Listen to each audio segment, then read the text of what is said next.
Hey everyone, I'm the Canadian lad, and today I've watched the Loki trailer at 0.2 fabric speed. I'm gonna break it down scene by scene and try to give you lads some amazing details. So without any further ado, let's begin.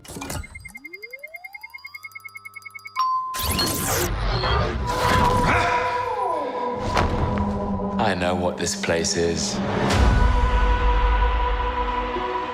Here we can see Loki is apprehended by the Time Variance Authority. They're like the police who oversee any unusual activity in any given timeline. They make sure all timelines are going smoothly without a branch in reality. Now notice this TVA agent, Hunter B-15, is also holding the Tesseract. In the previous teaser trailer, we saw how Loki crash lands on this desert after escaping from the main 2012 timeline. And in this desert, we couldn't see the Space Stone. But in this trailer, this agent got a hold of that too. Loki doesn't only have a collar lock like we've seen in Deadpool 2, but he also has his hands tied behind his back. Notice there's another fugitive with the collar lock, but this one is a Skrull. Now I think this is just Marvel planting the seeds for the future. All of the Skrull cameos are gonna pay off big time in Secret Invasion and in Captain Marvel 2. Then we get a wide shot of the TVA headquarters, where they basically keep all the records, because in the bottom left and in the bottom right, we can see it says TVA Archive. Now notice the elevators are not carrying people. Instead, the TVA is using them to move physical files or records. We see the three giant statues here. These are the timekeepers, which I'm gonna talk about in a moment. But do you remember all these weird buttons on the elevator that we've seen in the previous teaser? A lot of people actually said this could be the buttons to access other timelines. But this trailer in a very subtle way explains what these buttons really mean. In this wide shot, if you watch it in slow motion, you can actually read all of the floor names. They have FE3, TE7, VG2. We could see almost all of these floor names appear on the elevator. The timekeepers have built quite the circus. And I see the clowns are playing their parts to perfection.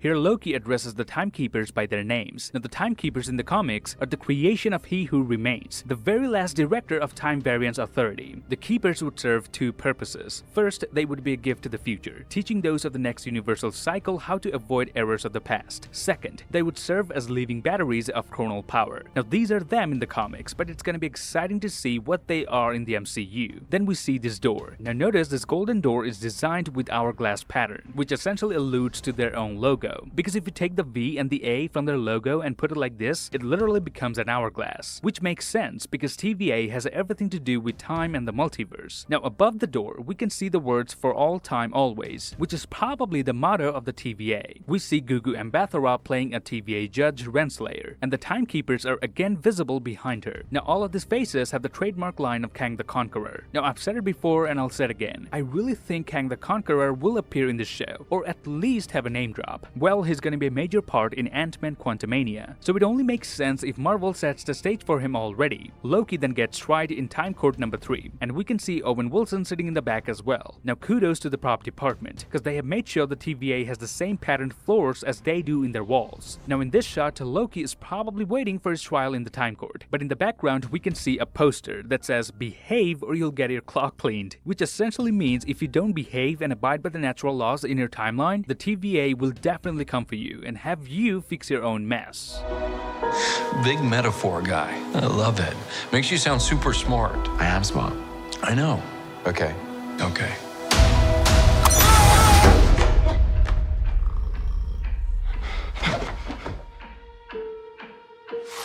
Please sign to verify this is everything you've ever said. This is absurd. Sign this too. Owen Wilson is playing the character Mobius M. Mobius. Now notice in the background we can see room number 2, aka Time Theater. The reason it's called a theater is because Mobius will now show Loki through a projector how his life would have panned out had he not escaped from his timeline. And that's why it's called Time Theater. This establishes another fact about the TVA. Room 3 is their court and 2 is their theater. Now this TVA transcriber asks Loki to verify this is everything that he ever said. This pile of paper doesn't seem as much compared to the long life of Loki. So I'm expecting a joker that says, "Oh, this is just what you said in a day." This transcriber has a cat, and he also has it on his mug. And as soon as Loki says something again, there's a new printout, which listed Loki as variant L1130, because this is just a variant of Loki. The real Loki is actually dead, and his corpse is somewhere in space as we've seen in Infinity War. Now the TVA really uses some other dimensional time units, as Mobius said in the previous teaser. You know, time passes differently here in the TVA. What does that mean? You'll catch up. And this cat, this could be another animal like Flurkin, cause I really doubt the TVA will have a normal pet like the humans do. And there's a half-eaten sandwich put out to rot as well. We protect the proper flow of time. You picked up the Tesseract breaking reality. I want you to help us fix it.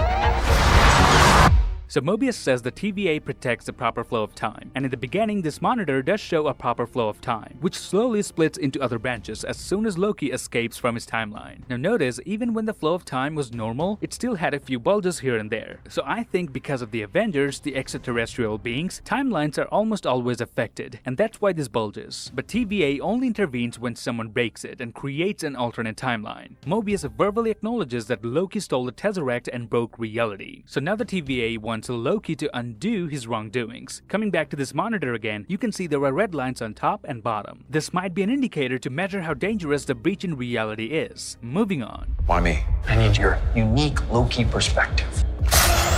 Do I get a weapon? Nah.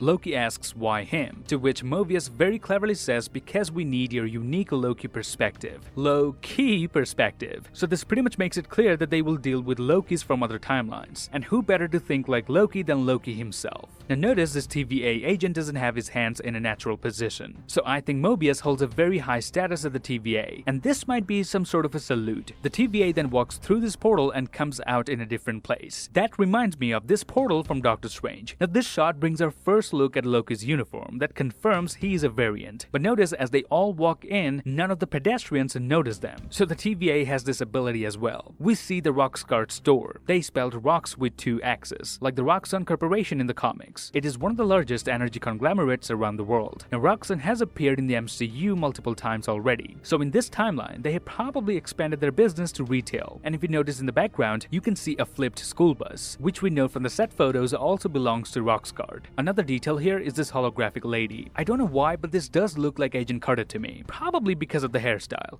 But let me know what you lads think. And if you watch this scene at 0.2 epic speed, you'll notice some movements in the far back. It's really hard to make something out of it, but from the set photos, we can assume this is Mobius and Loki trying to get inside. You really believe in this Loki variant? Luckily, he believes in himself enough for the both of us. Why? It is adorable that you think you could possibly manipulate me.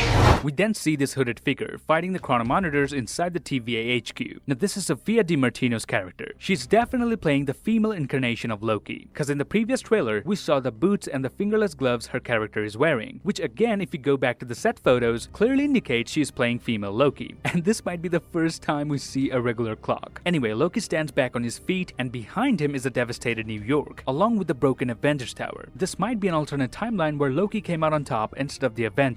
And we again see the hourglass-shaped patterns on the walls. Now in the next shot, there are meteors hitting the ground, and it's all in purple, which means this shot of both Loki sitting together probably takes place here after some time. Female Loki then escapes using one of TVA's portals. Now my theory, based on both trailers, I think the chronomonitors managed to track down female Loki. But because she's so powerful, she defeated all of them, and used their portals to get into TVA's HQ. I'm 10 steps ahead of you. You're not big on trust, are you? So Loki escapes the Roxxcart supermarket using one of the portals. He might have knocked someone out on his way too. We then see Loki in a throne, which means in this timeline, he's definitely ruling Asgard without impersonating anyone. His throne imitates his horns and his overall character. Then we come to President Loki and D.B. Cooper Loki. I've done a breakdown on both, so make sure to watch that too. Then we see Loki attacking someone with this green magic. Now this is really new. Out of all the abilities that we saw he possesses, this is one of the primary ones. This establishes Loki is yet another sorcerer like Wanda and Doctor Strange. You can trust me.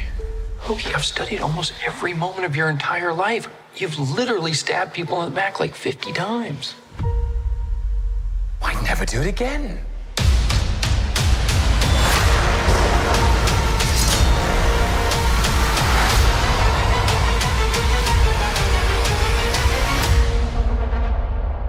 Loki seems to be fighting with a sword, the same sword he was carrying in the previous shot. We see Judge Renslayer and female Loki with some moves. Now in this last shot, this is probably Loki in the ancient city of Pompeii. This city was literally swallowed by the great Mount Vesuvius. We know it's Pompeii because in the previous trailer, we saw this Roman numbers LXXIX or 79, and Pompeii was destroyed in the year 79 AD.